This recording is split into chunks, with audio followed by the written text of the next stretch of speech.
Hello, children of the night. I'm Reverend Danny Filth. Welcome to the making of documentary for our video, Forgive Me, Father, I Have Sinned. Do you dare enter my abode? Do you dare? Come inside.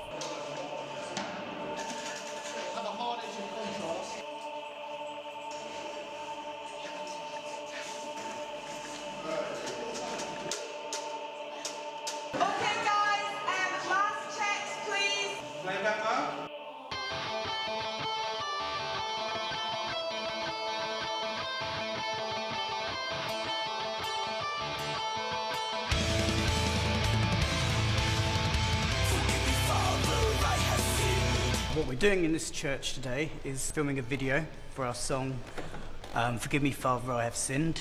We've shot the performance part of the video in this beautiful decaying crypt in a church in West London. We had to get into the location very early in the morning to bring in all our equipment and lights and art department and set things up. The location is great. I mean, just looking around the subterranean level, which looks great. It looks like it's got that kind of musty, derelict, sepulchral kind of look to it, which is exactly what we were after. As a building, it's stunning. I don't remember last time I went to a church. We've done it in all sorts of places, caves, pretty cold. You know, here it's kind of quite calm. I think the location is absolutely splendid. If there's anything I'd draw the line at doing in the church, I'd probably draw the line at doing what all the Catholic priests seems to be able to get away with. And its location is great, obviously, because it's like central London. And just outside the congestion charge. My name's Danny Jacobs. I'm directing this video. The first video I directed with Cradle of Filth was for Nymphetamine. We've worked with Danny Jacobs before on a video for Nymphetamine, which was actually Grammy nominated. That's the kind of effect. I think that when he got the lyrics for the track, I think he sympathised with it, and it enabled him to create this idea because they're quite specific, quite colourful. Satan's concubines, he makes a transition from birth. I listened to the music, I listened to the words, and I wrote a treatment of ideas that I thought might work with it. One of the things that I wanted to do in this video is have Danny playing a different character. I wanted to have him as what I've called the errant priest. Well, it's like a confessional type thing, really. It's part of the album where the guy's kind of realising the indulgence in sin that's gone a bit too far.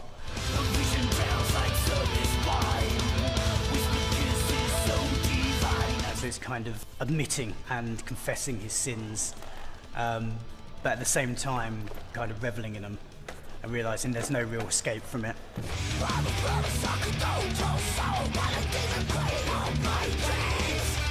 You're looking, angle your head up. Okay, close them again.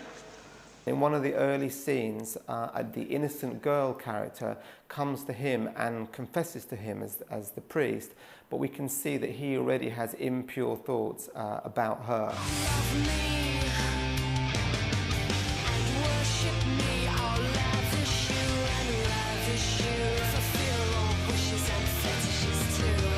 He's also haunted by a sort of a demon queen as well, which is like an evil version of her comes back to kind of taunt him. So it sort of swings and roundabouts, a bit of smoke and mirrors as well. One part he's a protagonist, the next part is like the victim.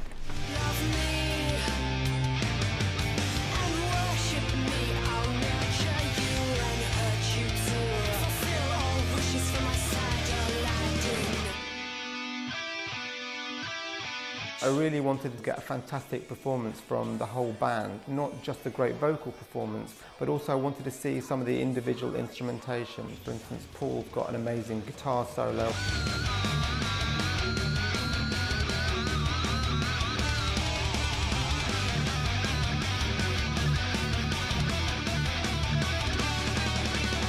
My name's Paul, I'm a guitar player in Cradle of Filth. When I'm writing music, I take influences from everywhere, absolutely everywhere. From like your traditional heavy metal to like thrash metal.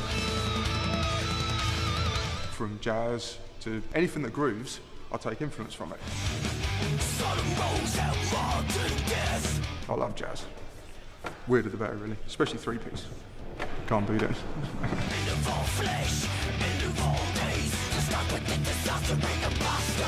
I'm Dave, the bass player from Cradle of Filth. This is my position in the band, the corner. We kind of stand back a little bit. Everybody else is always attacking, that's their music. Play guitar really fast, play drums really fast, scream. We're just like, yeah, okay, cool. We sit in the background playing. James has got some amazing guitar parts on this song, and I love the way his hair just becomes this completely abstract mess. My name is James and I'm here with Cradle of Filth. Just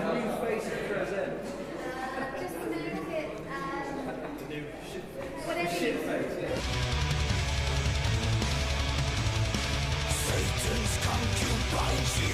Well, generally when I go out drinking, I keep the hair down because otherwise it might just end up in such a mess. I'd prefer not anyone to see what I've just done to my face. Martin, the drummer, brought along a brand new drum kit that had never been out of its boxes before, and I think the fact that he was so excited to be using that meant that he gave an especially brilliant performance. My name is Martin and I play drums for Cradle of Filth. Very happy to be here actually, yeah. I grew up, in the countryside, but I'm not like religious or something.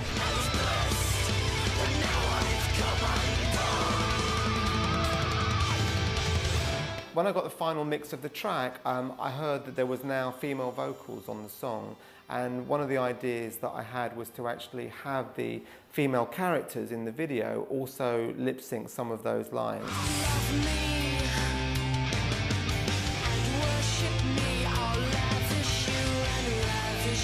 I thought that actually shifted the emphasis a bit, so as well as being an innocent girl, she's obviously tempting the priest as well with those words. My name is Zoe Cornwell and I'm playing the part of innocent girl. Forgive me, Father, I just learned. Am I an innocent girl? Yes, I'd say I'm an innocent girl. I'm living up to the role pretty well today, I think. Put it on the flash, just above the corset. Do you want me to tighten the corset so you get a bit more? Working with Cradle and Filth has actually been really cool. I've had to try very hard at acting Dirty Thoughts today. I'm playing the part of an innocent girl, yet thinking dirty thoughts. I'm only 20, I don't know any dirty thoughts. When the innocent girl is in bed and she is dreaming or she's in her fantasy world, the character that comes to her, the demon character, is Danny, but it's much more like in his band character, and it's much closer to the performance in the song, and that's why he also gives a very strong performance for that section of the lyrics. If you want to be really dramatic, if you look straight up into that light, playback. She comes to me like a sandstorm in an hourglass of whirlwind of desire. I'm hypnotized to think beyond the pale, beyond unstopping craving, something fine I want to fail. How was it having to act out in pure thoughts? That was where the true acting had to come to the surface. My mind, is totally on the job, but I have, I'm a saint in that department. The vision tells like service wine, with the kisses so divine and blessed. But now I've come undone, nothing left to do but run. One of the scenes is that the innocent girl is undressing in her bedroom and the priest is spying on her. And I really like the way we've created this scene with beautiful lighting, and also there's a decaying texture to the walls and to the mirrors, which I think looks fantastic.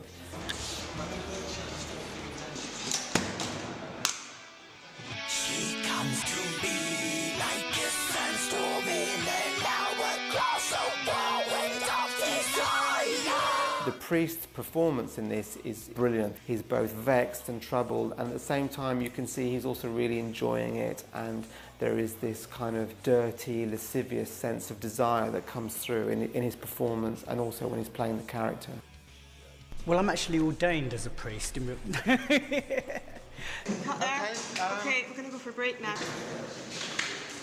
That is amazing. When we see Danny as the priest and he has the visitation of the demon queen, it's like a kind of fantasy scene, like as if he's in a dreamlike state that he's trapped in. I'm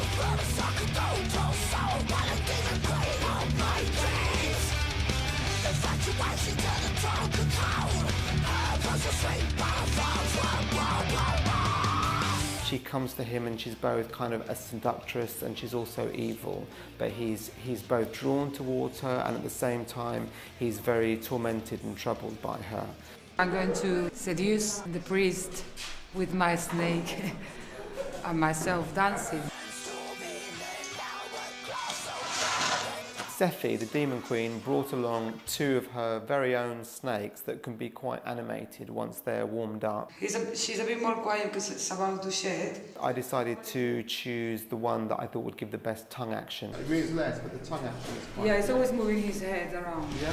Satan's concubine, she makes a crime scene shine from heaven. I'm back again. That was funny. It's things you bought from the Ozfest. Oh God, the metal chains. Yeah.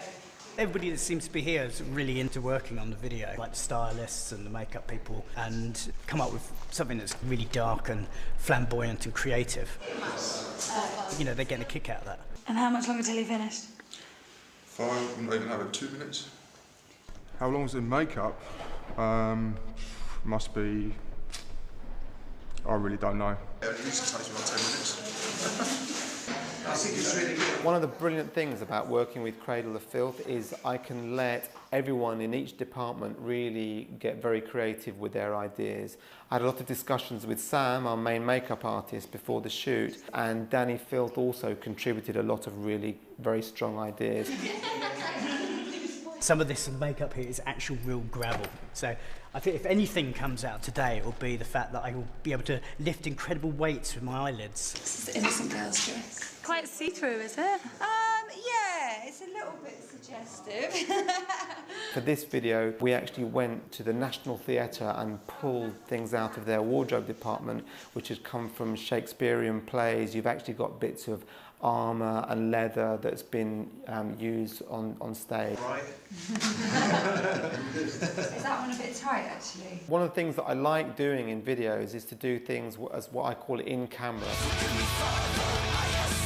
Instead of using post-production effects, we do things that you're not supposed to do with camera lenses, and we put things in front of the lens that distort the picture. I've asked my director of photography, Ed, to actually muck around with the camera lens, shape the camera, shape the lens, even pull it completely away from the camera body to create some very interesting effects.